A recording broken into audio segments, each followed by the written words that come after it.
Hi, it's Mike Morse. Welcome to another episode of Open Mic. So happy that you're here watching and listening.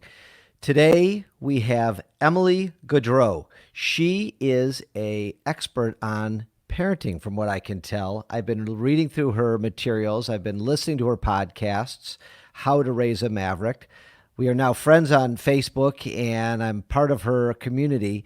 And I'm going through these posts, and I'm thinking to myself, this could be the longest podcast in the history because it's about parenting. It's about raising healthy kids. It's about raising kids to be mavericks, and we're going to talk about what that means. And I have lots of questions. And so this doesn't go 3 hours. Let's bring on Emily right away. You never know who you're going to see, Be one guy one-on-one my whole career. what you're going to hear, Got a lot of desperate people in the city. or what they've got to say. When you can take people inside of a crime. That's what you're going to hear on my podcast, Open Mic. Find it where you find your podcasts. Hi, Emily. What's up, Mike? How's it going? It's going good. Welcome to the show. Well, thanks for having me. Like I said, I'm in New Orleans, so the gods are with us. There's not even any rain right now, so I'm excited. That's amazing. As I told you before we started, New Orleans is probably my top 3 cities in America. It's so cool. I can't wait to get back to see you and see your city. And I hope, the Hurricanes miss you all season. I hope the music starts playing soon. That's what We're I almost wish. there. We're almost there.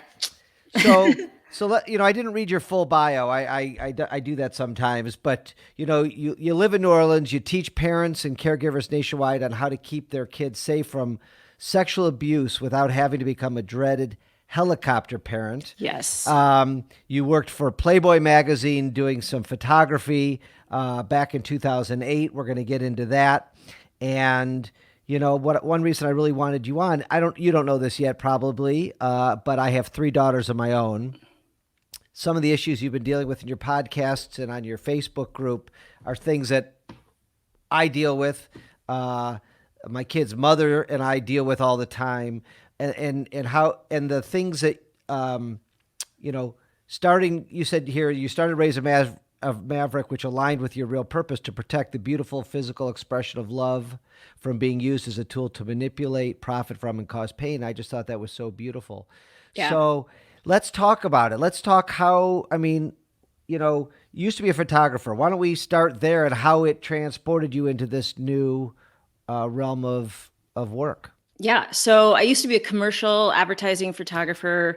I would work for, say, like Rachel Ray has a recording label. I would do some work for her and her husband, John Cusimano, and their band. A lot of advertising work, magazines. And one of the jobs that I got during that time was Playboy. So how it transitions from there. And a lot of this, I'll be honest, is kind of backtracking. You end up having a passion for something. And then you're like, why am I here? Why am I so passionate about it? And you don't realize that it's been building up through your whole life. So, I did did the work for Playboy. And at the time, I had really, as a woman, bought into the idea of feminism and basically like sex work being like women can do what they want. It's them using their power to make money. And I had fully bought into that piece, and that pornography was fine and like no big deal. And during the photo shoot, I had a moment, and this happens as a photographer because you kind of tune everything out and you're feeling for something deeper that you're trying to capture. And I was photographing this gal, and she just had something was going on deeper, like a pain or a hurt, or, it was, let's be honest, Playboy is like a euphemism for pornography. What was happening on set was tamer than anything you see in Cosmo. It was not crazy. Playboy has this reputation of being crazy, but let's be honest, it was seriously tame. Anyways, I got home and I processed the photos and put my camera away. And that was the last time I ever took photos. And now as I've been doing the work that I'm doing now, I realize that look, and I see it, I still see it today in different people. And I can point it out and I can say that is childhood trauma. And you can feel it, you can see it. And once you recognize it, I can see somebody on the street and just be like, that's, you know what that look, that is, that's trauma. That's sexual trauma. Well, do you have formal training in social work or psychology? I mean, I don't know the transition from going from a Yeah. professional photographer to helping parents identify and help kids through these murky waters is a huge jump. So how did It's I huge. don't Yeah. get it. So I've done some work doing care for special needs kids and various things like that. But this is different, and it's, I'm not a therapist, but I'm an educator.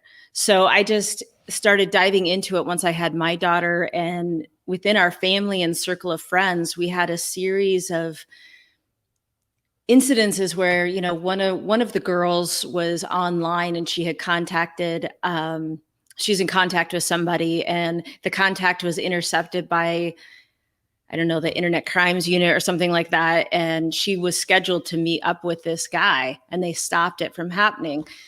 And it was just this series of events that led up, like, who's gonna fix this? Like, what's going on? Like, people, stop this. We have to stop. It's this like freight train.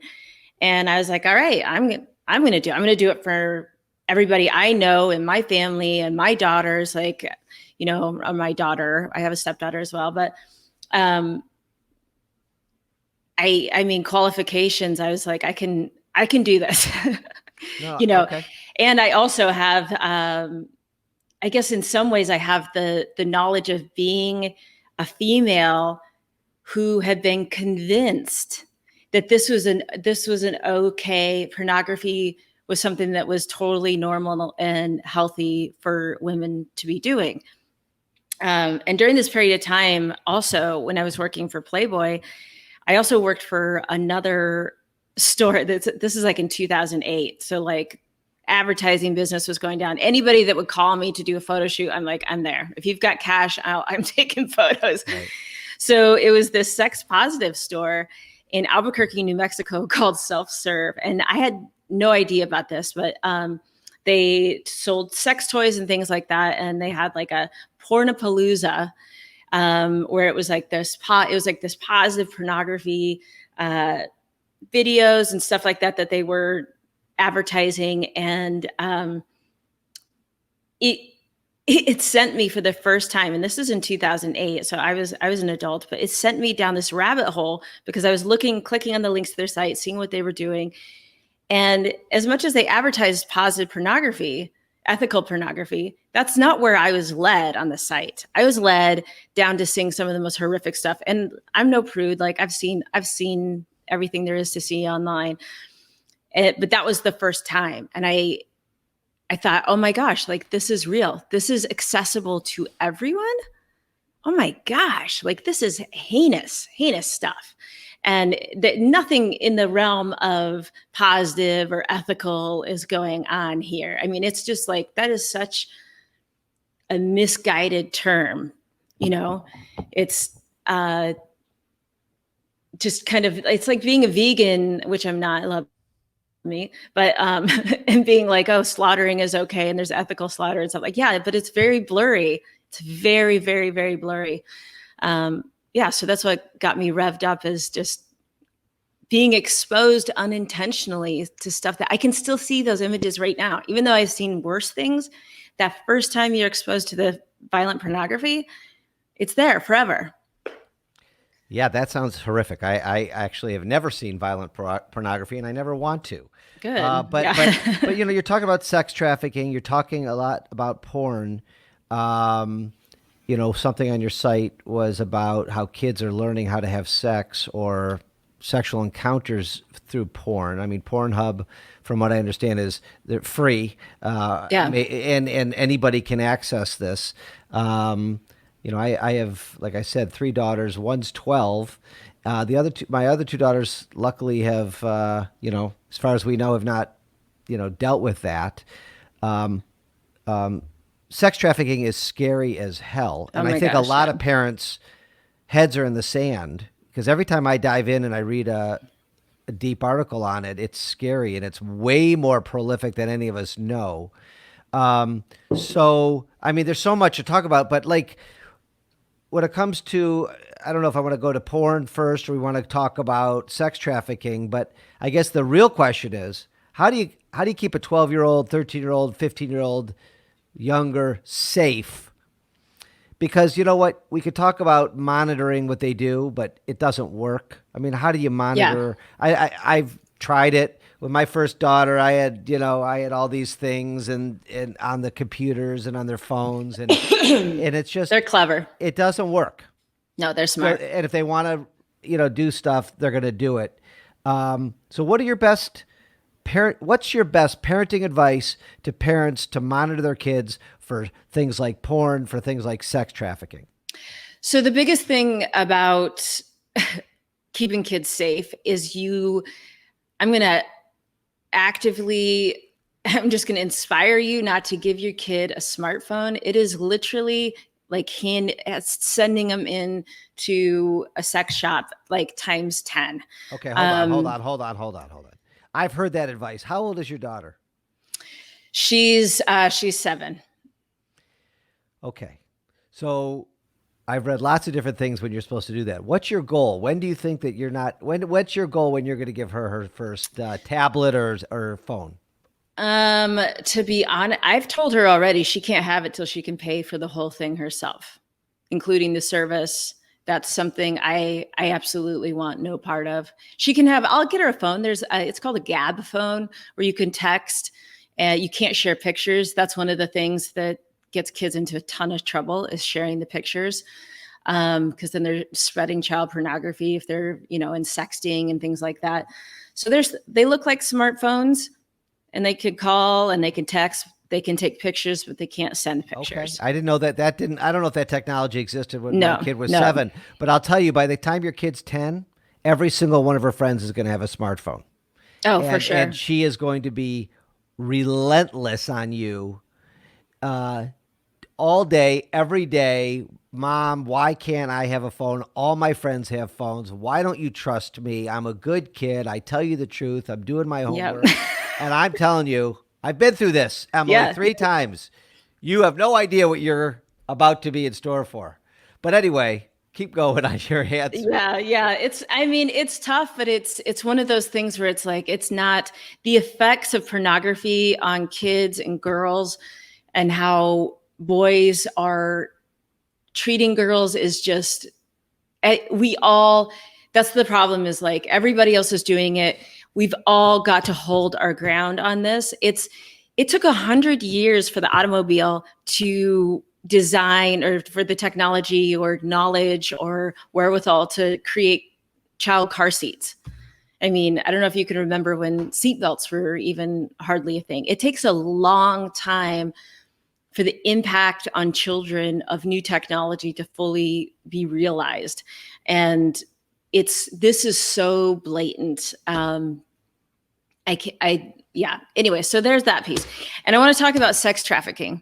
Well, let's go back to the phones and keeping your kids safe. I cut you off. The question I asked you was, best parenting advice. And I think, listen, if you're in this world, it's not a business, but you're in this business.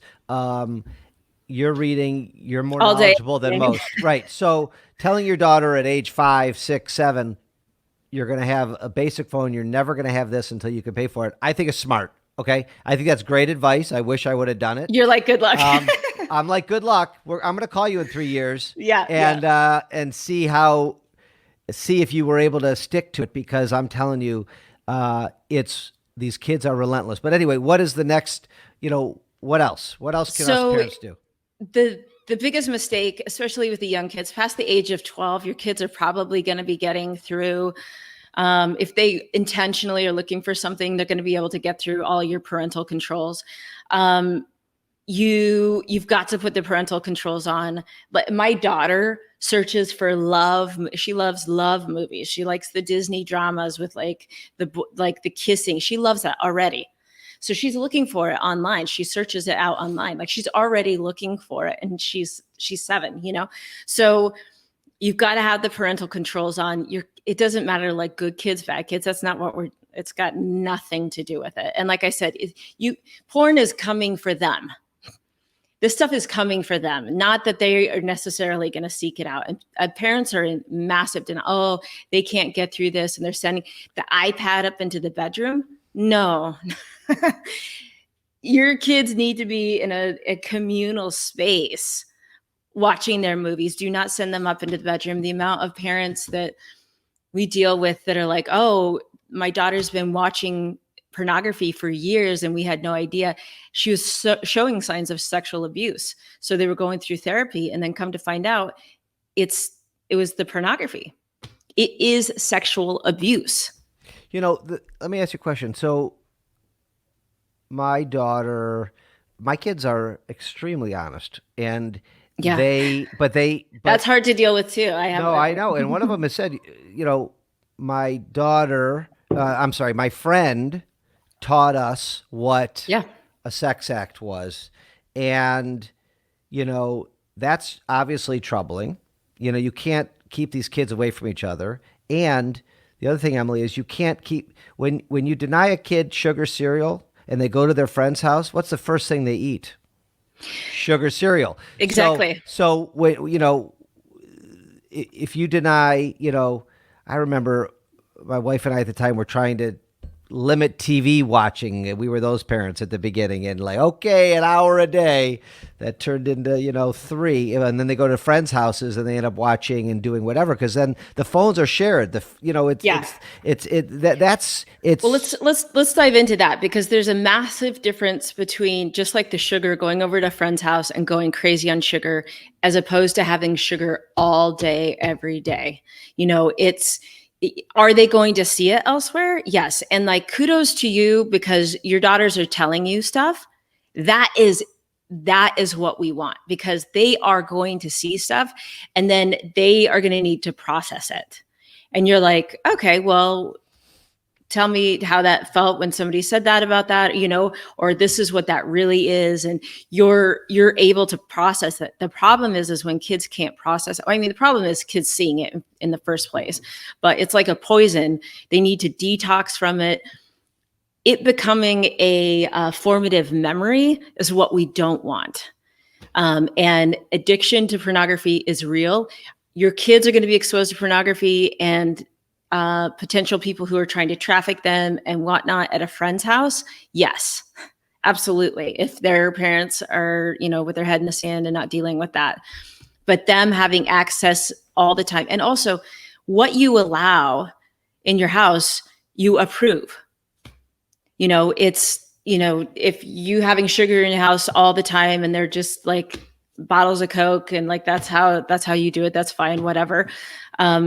You're approving of it. And it's important for the kids to have that base of, we don't do this. My parents, like in the background, like this is not what my dad wouldn't do that. Right. My kids still call me and say, Dad, I'm at so-and-so's house. Can I have a pop? I mean, my kids are like, the rule following is outrageous. And I don't even know how I did that, because I promise you, Emily, I was not a rule follower when I was a child. That's awesome. Wow. But so porn has not reached my kids' life as far as I know. Mm-hmm. But kids talking about sex, kids trying to teach about sex. I don't know how prolific is it, and is my head in the sand? I've never asked, have you seen porn? And I've never asked a question. They've never told me. I've never asked it. So, again, 12-year-old, but lots of people here are going to have different age children. How should I ask my 12-year-old? What's the conversation I'm having? So part of it is the base of the body safety rules is, that nobody's allowed to touch anywhere underneath your swimsuit. And that nobody's allowed to take photos of your private parts, and nobody's allowed to show you photos of private parts. So those are part of your body safety rules. Like, that's not right. And what would you do if somebody did that? What would you say? What if you told your mom and she didn't believe you? A lot, this is kind of a little bit of a segue, but a lot of single moms really need to listen up on this, because kids of divorced homes are 20 times more likely to be sexually abused than if both parents live in the house. And a lot of that's got to do with boyfriends coming into the house. So the single moms really need to listen, and also the dads to be aware to have that good communication with their kids, that, if anything ever happens, you can tell me, or, who, if you didn't feel like you could come to me, who would you go to? And if they didn't believe you, who would you go to? But anyways, that's where the conversation pulls the pornography in, is nobody's allowed to show you pictures of private parts. That's smart. That's smart. Yeah. And then they'll tell you like, hey, so somebody show me a picture of this or whatever. And then you can say, okay, well, that's a work of art, and you can see that at a gallery. And the reason why this or whatever, you know what I mean? There'll be that conversation. Like nudity in art, we get that conversation all the time here, because we'll go to an art gallery and she's like, Mom, I wanted to show you this because she doesn't have any clothes on. I'm like, okay, thank you. And you just keep the conversation going. But, and as the kids get older, what is your opinion on, I remember my childhood, my parents weren't all that open about sex, and we never talked about pornography. And, what you learn is passed down, usually from friends, Right. older kids. Luckily I have a great ex-wife who's a great partner who talks to my daughters. We have our columns, and I definitely let her take that over. I'm not ashamed to say it. I'm very present in my kids' lives every day. But there's a certain role in it, as long as it's being addressed. As long as it's being done. Yeah. But it doesn't stop kids from teaching and talking, and it's not usually malicious. It's like, oh my God, I heard what this sex act was. And I remember as a kid hearing that and being like, what? People are doing what? Yeah. And so is that inappropriate? I mean, you think in an ideal world, it's all coming from the parent, but how do you stop kids from talking? Yeah, you don't. And here's the one rule for parents teaching sex ed to their kids is you never share your personal stories. No child wants to hear about mom and dad's sex life ever. Things like the other day, my daughter was in aftercare after school, and this girl was telling her that she had a girlfriend. She's in 5th grade, and she had a girlfriend she met online, and that and I was asking my daughter, do you think that that's real? That she had a girlfriend? And she said, well, she swore. And I said, have you ever swore stuff that's not real? I remember when we were in school, we used to pretend like we had boyfriends or girlfriends, and really we were at home during summer, that kind of stuff. But when it comes to actual sex stuff, nobody wants to hear about mom and dad. Yeah, I know that makes sense. When you were just saying that, what's your sense, Emily, from what you research and when you were a kid? Do you think that kids these days are actually more scared, more on alert for these types of things? The ones coming from parents who are present and talk to their kids. I'm finding from not just my children, but other kids, that the kids are more on alert these days, more, maybe it's because the parents are doing a good job saying, you don't talk to anybody you don't know online, because they're all playing the Robloxes and the Minecrafts, and there's chats, and there's people in these rooms chatting. And we've all heard as parents, that's where people develop relationships. But I'm telling you, my kids are scared. And I don't scare them, but they come back and they say, yeah, I had a stranger ask me where I lived. And I wouldn't tell them, Dad. And I'm like, okay, that's smart. You don't do that. But what is your sense? Do you find that the kids are more on alert? It's either they're afraid, and there's pros and cons to that as well, or they're completely oblivious. And, kind of circling back around to the sex trafficking stuff, a lot of the kids that are in sex trafficking have been handed over by their parents, or are being trafficked by their parents. So the sex trafficking world, and the reason I'm saying that is, you've got the parents who are woke and are talking, and they're in good schools and they're in good communities, and their friends have parents who, kids come over and they say, don't talk to anybody. You guys know you're not supposed to talk to anybody if they, on the video games. Like, it's a community of good parents. It's not just, it's you and everybody else's houses that they're going to. And then you have kids that are outside of those circles. And where, I experienced this as well during COVID. When times get stressed, things get really lenient. I try not to do any screen time, and man, I was like, go for it all day. I could care less right now. It's triple. Oh yeah. And usually mine is too, unfortunately. Yeah, exactly. I was like, are we alive? Just like, that's the least of my worries right now. So when things get stressful, parenting skills drop drastically, and what you care about, what you're concerned about, drops drastically. And in lower income families, or in not even that, just like high stress environments and stuff, it just takes it down, and those parents aren't watching. Or the biggest thing that I'm learning from the work that I do is it's actually the parents that we need to be worried about. A lot of times parents of seemingly normal families, seemingly having plenty of money, weird stuff is going on behind the scenes. Yeah, no, that's a shame. So in the interest of time, and we're not ending this anytime soon. I have a list of a bunch of topics that you've covered in your Facebook group. Why don't we give a plug for that real quick, Emily? So if people want to get more parenting advice, talk to you, engage you in some parent coaching, for lack of a better word, I'm not sure what you call it. Where's the best place to find you?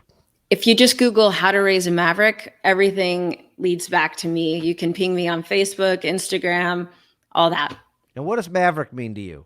So what's the definition of that? Yeah. So a maverick, Samuel E. Maverick was kind of the original Maverick. Everybody thinks of Top Gun, but Samuel Maverick was a rancher, and they said he was maybe lazy or whatever. He wouldn't brand his cows. And so anybody that found a calf or a cow that wasn't branded, it was Mavericks. And that's where where the word was coined, or where it came from, is somebody who's just doing their own thing. And the biggest part of that is kids going out essentially unbranded. They're mingling, they're doing life, but they're not tagged from, say abuse, or feeling like they need to, especially with the sexual stuff. Everybody needs to like brand themselves. I'm bisexual, I'm trans, I'm whatever.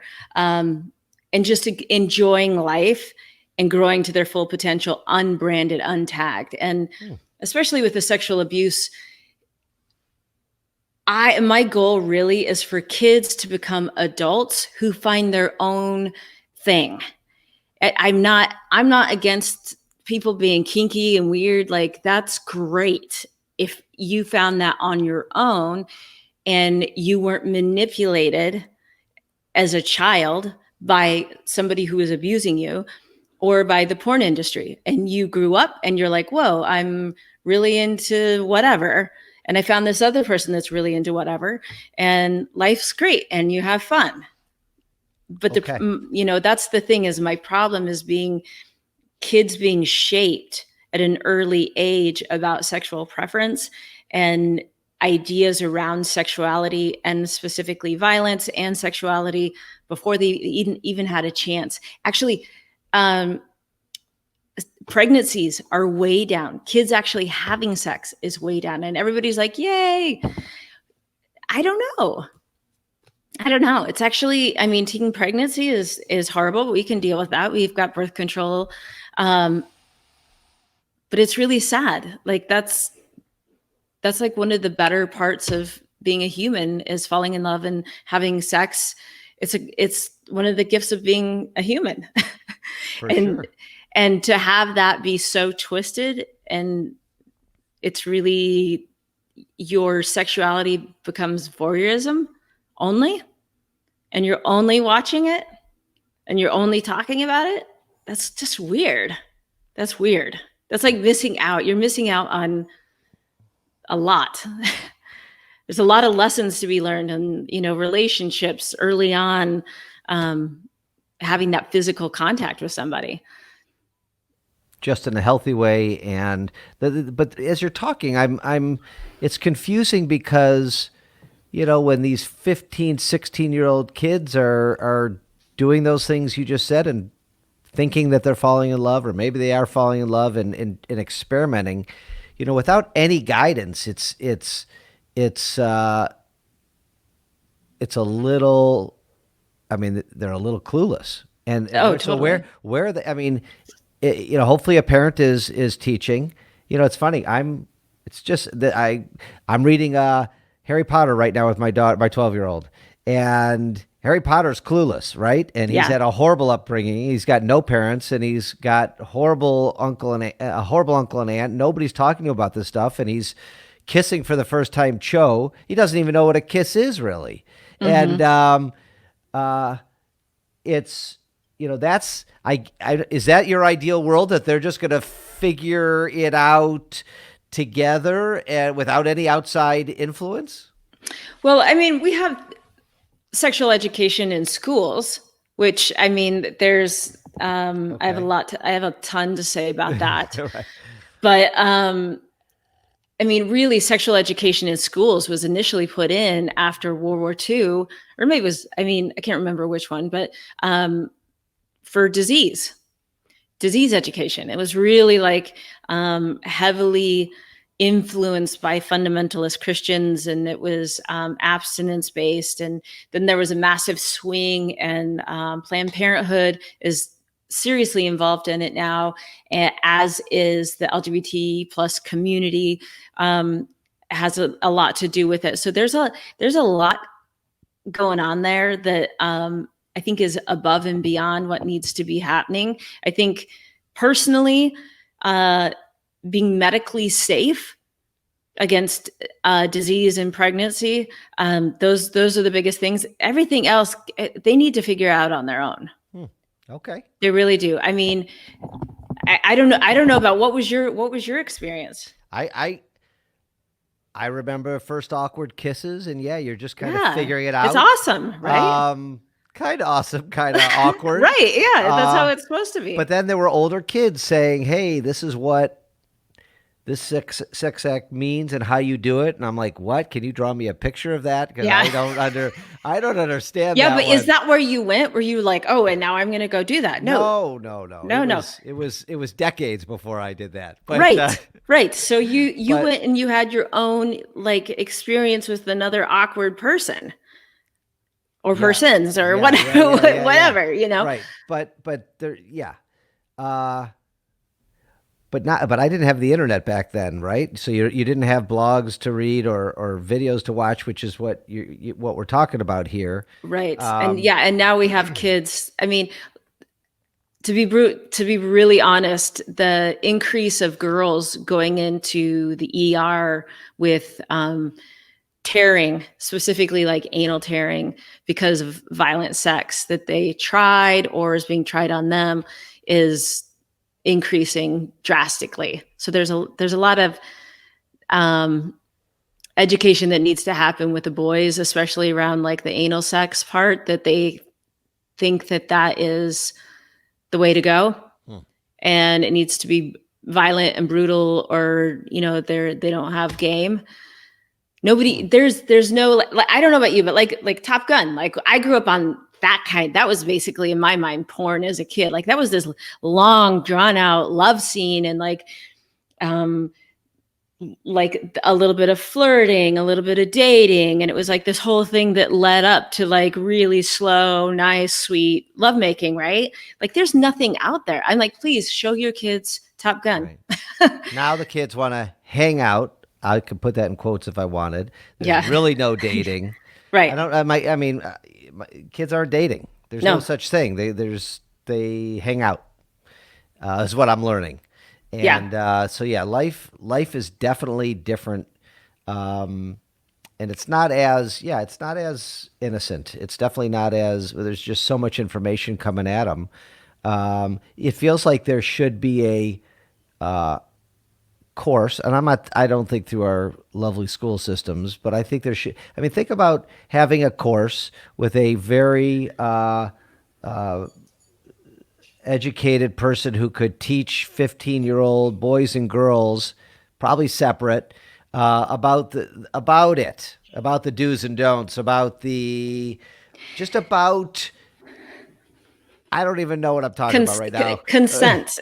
Consent is one. This is my biggest consent. pet peeve with the sex education in the U.S. They are so concerned about gender studies right now.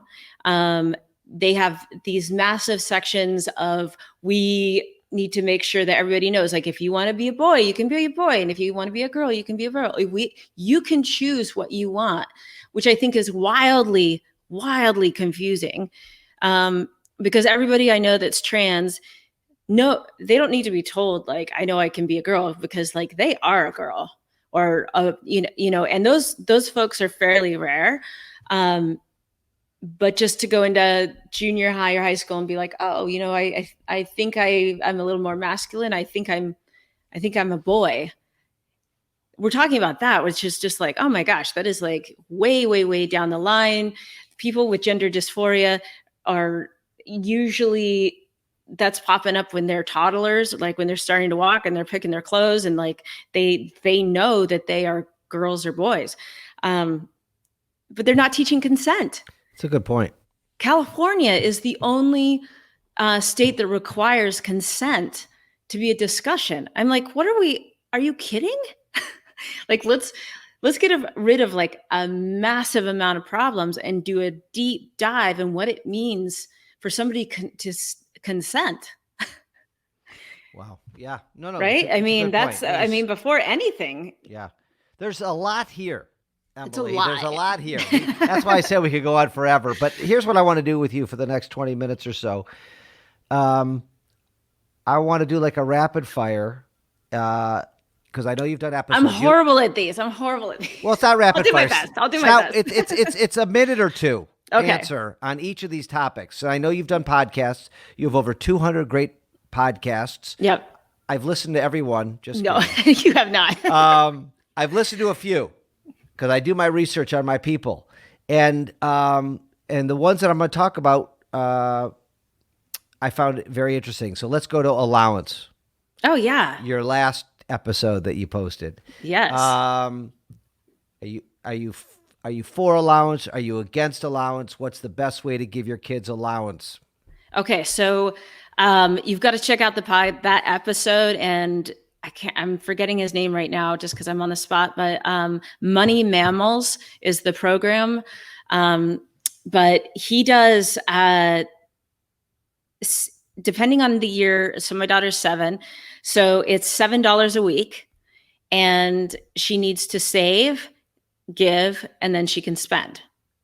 And she doesn't earn the money. And specifically, I believe his name is John, said the reason you don't want to combine chores with money is because it creates an imprint of negativity around money.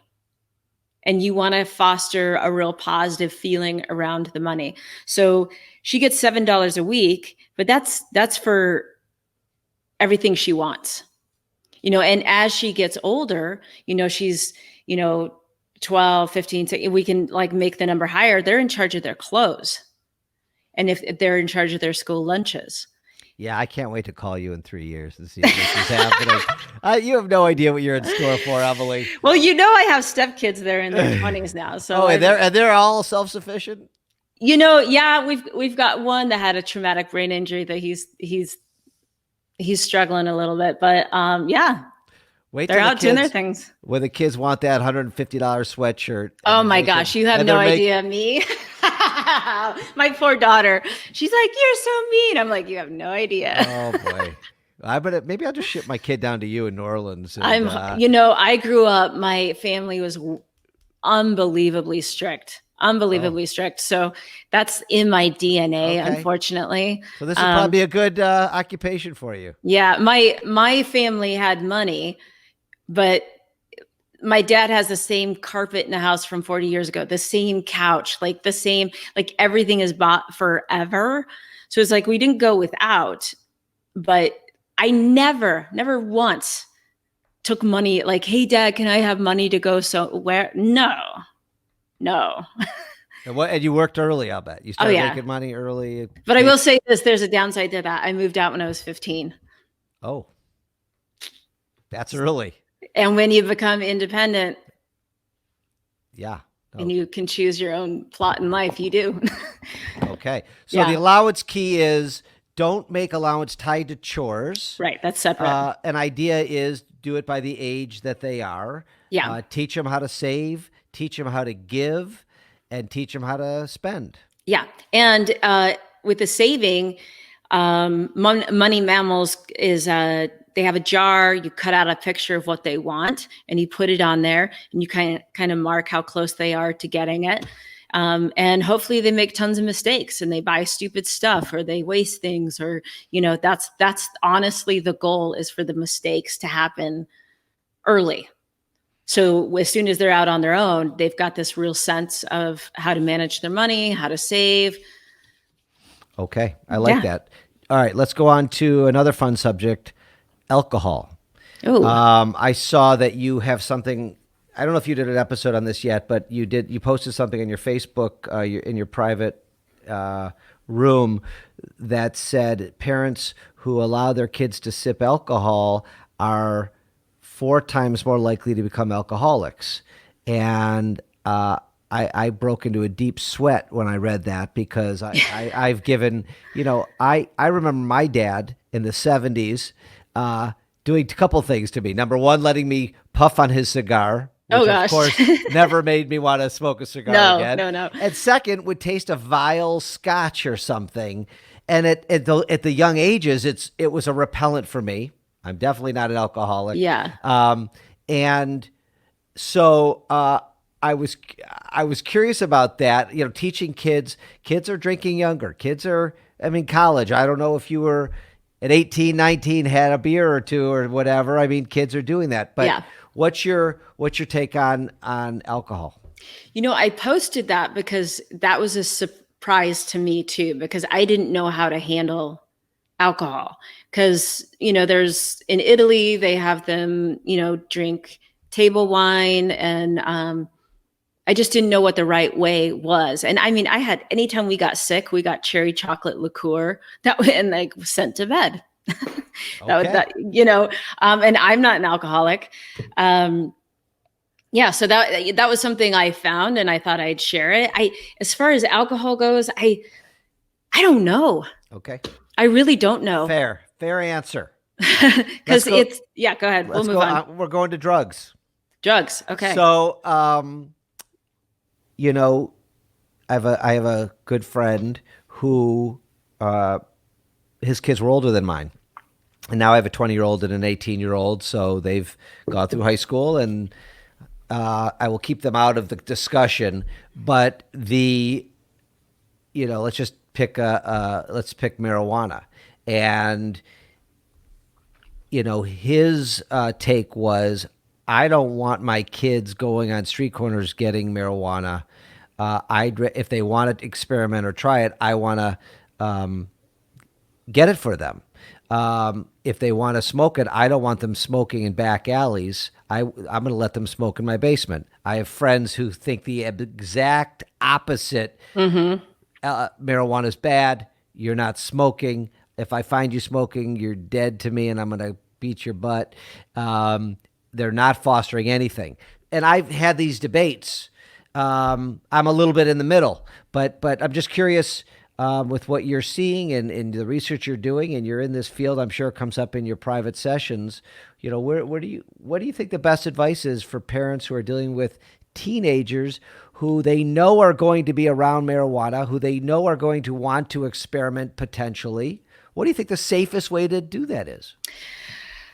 Well, I just moved to New Orleans from Denver. So this is a really interesting topic on how to deal with it in Denver now that it's not illegal. I mean, it is still illegal for under 18 or under 21, if medical under 18.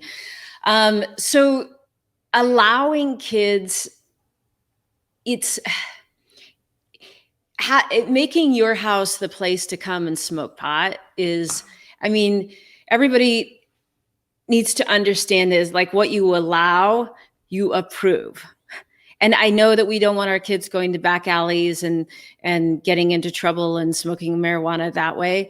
But you're setting a precedence that this is okay if you're allowing it to go on in your basement because you want it to happen there.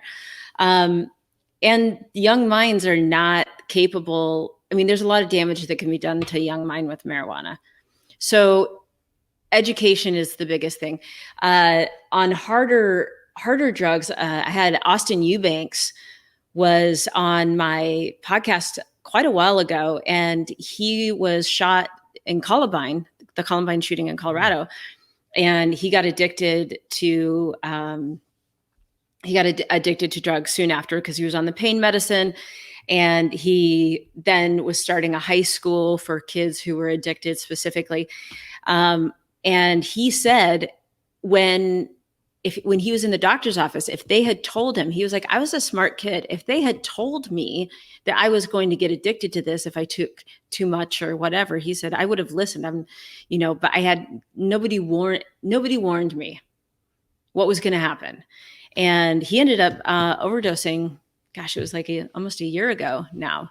And he ended up not making it, a lifetime of addiction. And it finally, he just couldn't take it anymore.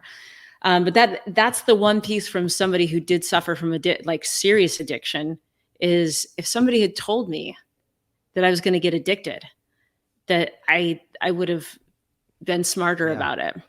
And as far as smoking marijuana, you can turn a blind eye and pretend like you're a dumb parent and not see stuff, but actually giving verbal permission for kids to illegally smoke marijuana in your house. No, I like that line you said it. I'm blank. You said if you allow it, you condone it, or if you approve it. Same thing. If you allow it, you approve it, and that's interesting. I mean, that's it could go to anything. It could be if you're letting your kids drink early, or I know lots of parents who provide alcohol for their children in their basements. Yeah. I mean, that's did not happen in my day, but it's happening a lot now. I've never done it. My kids have never had a party in my basement.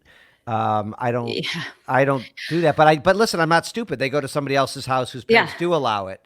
Yeah. And I mean, that's just a reality. I mean, there's... Well, I think it's a good idea to say, what kind of, and these words are twisted, but matriarch or patriarch of the family do you want to be?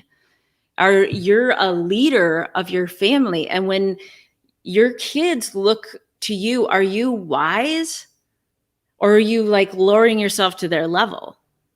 And we need to have this precedent of like, we're not just going to like, oh, this is what everybody's doing it, so I'm going to do it. That's the maverick thing. Don't do it just because everybody else is doing it. Just because somebody's parents has got the phones and somebody else's parents is providing alcohol or letting them smoke weed. Like, no, we don't do that. We're different. And having that legacy of like, I mean, really, we're better. We're better. We're different. We're wiser. We choose different. And are your kids going to go to other houses and get drunk? Hell yes. Are they going to smoke weed at somebody's house? Hell yes. But just not here. At the end of the day, they'll be able to say, my dad would never allow that. Like, and it with like, but then tone of respect. Yes, I like that. But then they're lying to you. Dad doesn't approve of this, so you're going somewhere else to do it. I'm not going to tell Dad because he'll not be happy. I mean, I struggle with that. Well, there's a difference between not allowing it in your home and not having a level of communication, because it feels like your daughters are probably like, yeah, Dad's not going to let us throw a party at the house. But if we told him we were at a party and we needed help, we could totally do that. Yes. There's the difference is it's not a judgment. It's just standards for our home. This is our safe space. And going back to the phones. So a lot of times we've got the suicide rate, especially for girls, is skyrocketing, and it's direct, like they're finding it's directly, I can speak a little bit, connected to the smartphones. And what's happening is the kids are in their rooms all night long with bullying. And we dealt with bullying like more on a physical level than the kids do now. But it's this onslaught. Whereas when we were young and generations before, like my grandpa got bullied really bad. He'd run into the house, shut the door, and he was safe. It was over. It would start the next day, but then it was over because he was in his home. Now the problem is like, it just keeps coming. You've got to create a space where it's like, I don't want to smoke weed. Let's go to my house. I don't want to get drunk. Let's go to my house. I don't want to watch porn. Let's go to my house. I don't want to be bullied. I want to go to my house where I know I have safety here. It's the one space in the world that you can control. And that, having the phones and all the parental lockdown, it's hard, but make your home a sanctuary or a safe place to go. I don't want to have sex with my boyfriend. I'm going to go to my house. Yeah. No, the mean, I deal with mean girls because I have Yeah. girls. Oh gosh. But I was bullied, and you're right. It ended at school, and you'd go to your job or your house, and you'd be safe. That's really it's smart to put it in that perspective. But now, one of the better parenting things I've done is I have read text messages, I have busted into their phones, and I have found issues and problems that I have brought up, saying this is not a nice text. This person isn't being nice to you. You're not being nice to this person. Let's talk about it. And the biggest consequence, I'm not the parenting expert, you are, but the biggest consequence is taking away that phone. And they don't want to lose that phone. Trust me, you will find that out when you finally, even if that little phone you're talking about, they're not going to want to give up that phone. And as you were talking, one of the other things I have written here is, your take on, do you want to be your child's friend or parent?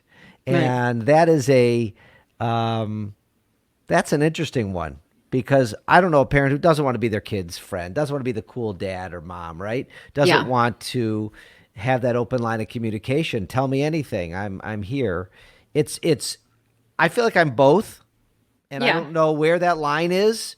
I just made it safe. My one of my other best parenting things I think I've done is made me safe, that I've never gotten mad at my kids. I've let them know, no matter what you tell me, we'll fix it. I'm not going to get mad at you. You're not going to be punished if you come to me. If I find out shit that you don't tell me, all bets are off. I may get pissed and you may get grounded or whatever, but it's always, they come to me with problems or issues or, Dad, I saw this drug at a party and it scared me. I didn't get mad. I didn't ground him. I didn't say you're not going to that party. We talked about that drug. Yeah. But what's your best advice for newer parents, for parents, raising 7, 8, 9, 10-year-olds, about, do they want to be the friend? Do they want to be the parent? I think it's like you kind of, like you said, like you don't have to choose to not be a friend. But at the end of the day, your role as a parent is to raise kids. And this goes into the animal world as well, to raise your offspring to be able to take care of themselves on their own without you. And a lot of times people confuse that friendship, when really they're not raising their kids. They're not empowering them to be independent, resilient, hardworking, ethical humans, because they're so consumed with the friendship part. Like, number one, you've got to make sure that your kids can live without you, just like the animals do. Like, is it up and running, and like, can it feed itself? That's what we need to focus on, and in the most loving way possible. And friend, is that being friendly? Is it being nice? Is it doing it respectfully? Yes, but those are the two main goals: loving them and getting them out on their own, so they can survive. Just kind of keep it simple, and like, Smart. oh, I'm going to do this for you, and I'm going to be your crutch, and now you're in college, and I'm continuing to be your crutch. And it's like, okay, what's your number one goal? They need to be able to do this stuff on their own, and this, like, the allowance is a perfect way. Setting clear boundaries within your home so that they can come home and be safe, whether they're in college or not. That doesn't mean handing them cash, you know. I guess Okay. that's my personal All take right. on that. I like it. And, another one I wrote here that I am struggling with is how to keep the kids focused during this online learning process. Oh my gosh. I don't know if you have any tips or tricks. You're talking to way more parents than I am about it, but I'm Yeah. struggling with my 12-year-old. School starts at 9. At 9:07, she walks into my home office and says, ask me a question, or she's hungry. And I said, it's 9:07. Oh, we're on our first break. I'm like, why do you need a break? You just started at 9 o'clock. So any advice to parents who are dealing with this homeschooling right now, or how to... I'll tell you what we did. We did it for, and this is no reflection of teachers' skills to teach online, none of that. We did it for a week, and I was like, that's it. This isn't homeschooling. This is the worst of both worlds. And I just pulled her off and said, all right, let's do homeschool. And we can get more done in 2 hours, learning what she's interested in and how to spell and like what are the mathematics of this or whatever, than what was going on online. So you are homeschooling your 7-year-old? Absolutely not. Oh. I did that. We did that in the beginning last year. Okay. And then this year she's actually in-person schooling. Oh, okay. Yeah. She's got 6 kids in her class, and it's the best. It's the best thing right now. Yeah. Yeah. I got to find that. Yeah. The online isn't working. It doesn't work. No, I mean, I learn online all the time, and it's hard. And it's done in a way for adults, the adult education, sitting on a Zoom call. No, those are awful for everybody. I am zapped after a Zoom call. I can't even imagine what a kid's brain, no way. So sorry, that wasn't helpful to anyone. No, we might edit that one out. I don't know. that might be on the cutting room floor. So you have a course parents can take that includes a coaching session called Young, Wild, and Safe. How does that work? Yeah, so that's an online course, and then we do some Facebook Lives and whatnot. And it's a my real expertise, parenting. My real expertise is sexual abuse prevention. Okay. That's my MO. And that's what Young, Wild, and Safe is all about, is how to help kids now with all the technology and everything that's going on. And it's a nature-based program. So it's really simple ways to introduce these concepts to really little kids without totally freaking them out. And the main piece that's different about this is I'm a free-range parent. So I believe very much so that the safest place for kids is outside playing. And the human trafficking thing, the sex trafficking thing, really has got people freaked out in a lot of ways, that their kids are going to get snatched off the street. And that's not the case. That's not how sex trafficking works. There are a few cases here and there where that has happened.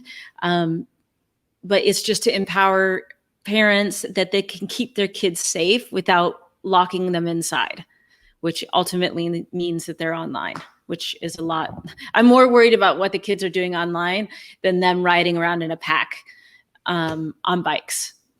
Got it. That's good advice. And before we end, we have a lot of parents listening today. How do you sum up the best parenting advice you can give them? And I know that's a hard question, but let's see what you do. I usually end my podcast by saying, if in doubt, hug your kids and put them outside. Take them outside. Just put them outside. Any rain, shine, whatever, they need to go outside, and they need to be in hurricanes. They need to be in the dirt. They need to be riding their bikes. They need to be experiencing the physical world. Life. Like we did in the 70s and 80s. Life. Yeah. That's great advice, Emily. Well, listen, this is really fascinating. Good stuff. You made me think. You've taught me some things. I'm going to be following you on Facebook and part of your group, and I appreciate your time today. Really, Yeah. really good stuff. Thank you. Contact me anytime. I'll give you personal advice. well- and I'll call you. I may. Yeah, you'll be calling me in a few years. I promise you. This is not as easy as it looks as they get older, especially with a girl. Oh, gosh. Yeah. Yeah. All right. Well, thank you again. Thanks. Take care. Bye.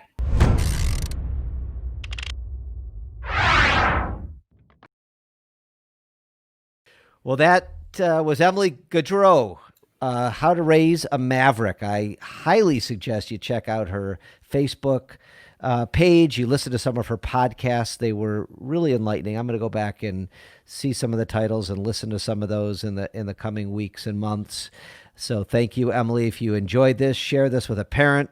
Subscribe to our podcast wherever you can, if you want to listen to it or watch it. And I look forward to seeing you next time.